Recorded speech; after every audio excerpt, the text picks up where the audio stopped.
Well, the government shutdown is over. It's a process, though, to reopen the government. I mean, shutting it down was a process, reopening it another process. But fortunately, we've put that nonsense behind us. What's still strange to me is that the Democrats, when they finally broke ranks in the Senate and 6 more did so in the House, they voted for the exact same measure that was offered 6 weeks earlier. They got nothing out of it. They inflicted pain on America, tried to hold poor families hostage without food. Crazy to me. Congressman Tim Walberg represents Michigan 5. He's with me. Congressman, thank you for being here.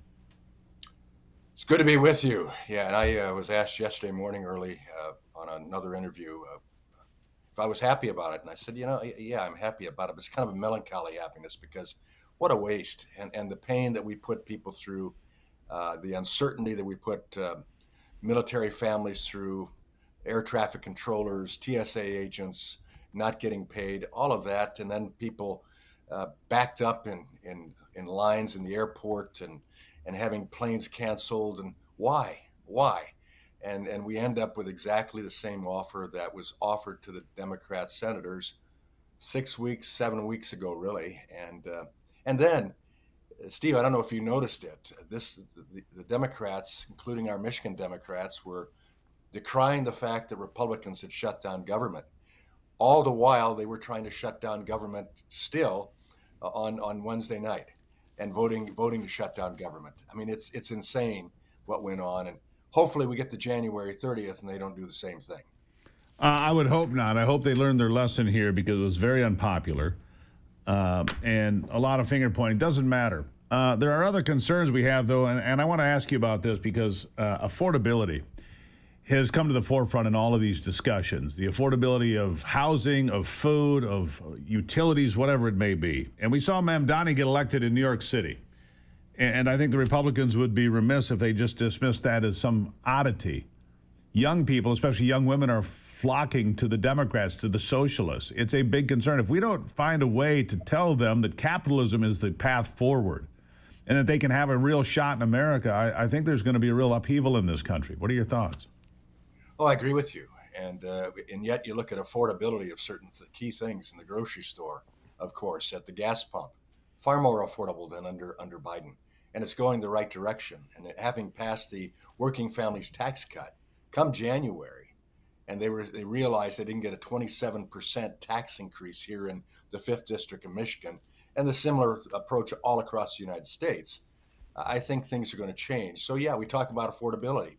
But let's talk about America. Let's talk about the greatness of capitalism. Let's talk about the compassion that America shows in its private sector, not by government coercion, but by heart itself, because we have the resources to do it.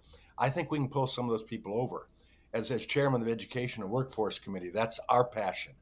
And we're going to be continue to look at universities that are brainwashing young people against America and not telling them the truth about America and the greatness of what produces affordability and freedom and opportunity and accountability.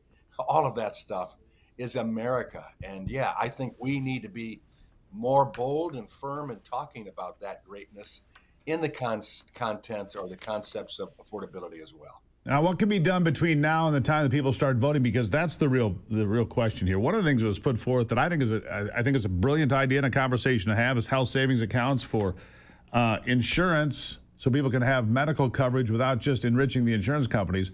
I saw here the head of Blue Cross Blue Shield last year took a pay cut. Don't be too upset. He only made $14.5 million. Insurance company profits are up 700% plus since Obamacare was rolled out. Wouldn't it be smarter to give the American people the money, put it in an HSA so you can't just spend the money willy-nilly, but it has to be on insurance premiums or doctor visits or prescription medications, and that way people can control their destiny, and the insurance companies would be forced to negotiate to give you a better deal, and the American people would get a better deal. Your thoughts? Absolutely. From your lips to our constituents' ears. I mean, that's exactly what we need. I mean, the concept that President Trump put about giving a $2,000 check directly to the citizens to use for health care is in that range. If you would take that $2,000 and more and actually put in a health savings account, let people use it when they needed it and not use it and continue to save it to have it available for other things, that would be the way to do it. Or my bill that's passed out of the committee now and sits on the House floor, ready to go, which is Association of Health Plans. We know that that works. Trump tried it in his first term by executive order until the courts, liberal courts, shut it down. It produced a savings of 30% to the ratepayers, to the customers, the constituents, over that period of time they were able to use it. Those are concepts that talk about freedom and choice and competition. And what the Democrats want to talk about in their continued supplement to the insurance companies to prop up a program that never would work and never will work, Obamacare, is just wrong way to go.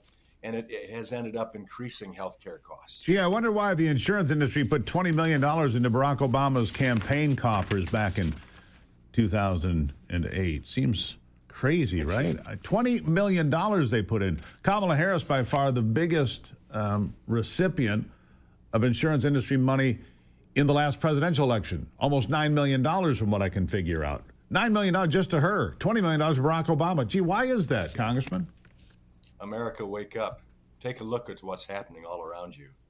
And the incentives that are given to people, as you talk about Republicans wanting these one percenters to gain. Look at what you did with things like Obamacare. Again, it goes away from capitalism, goes away from the free spirit and free enterprise, and we end up with a problem. And yes, Steve, it was true about Obamacare, one thing, that everybody would have insurance, but we all know that while they have the policy, they can't use it in many cases.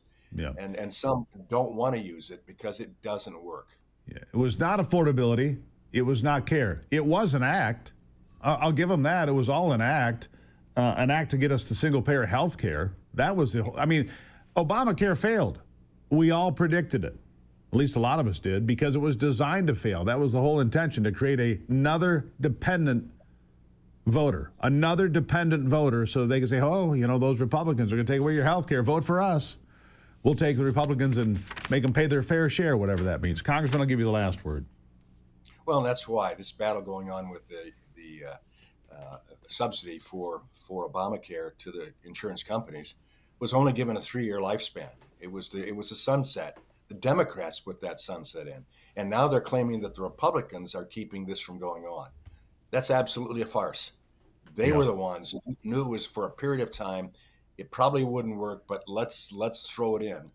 And now they want to keep something that's broken going and make it a policy issue. So we'll keep fighting, and I think we won with this shutdown in the policy area, but we lost as a country in a waste of time.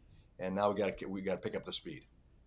Surely do. Congressman, good to talk to you today. Enjoy by the way, opening day, a Michigan holiday tomorrow, November the 15th. Enjoy it out there. Be safe, my friends. Be safe. Congressman, thank you. Shoot straight. Shoot straight. Absolutely true. Congressman Tim Walberg with us. Yeah, and for those of you who don't live in Michigan, November 15th has been the opening day for firearm deer season since just after the earth cooled. My entire life. November the 15th. I don't think it ever changes. But it doesn't often end on a Saturday either. Just every so many years, it'll be like a national holiday here. All right, I'll be right back. I've got a man running for governor in Michigan, plus some of your phone calls on the Steve Gruber Show.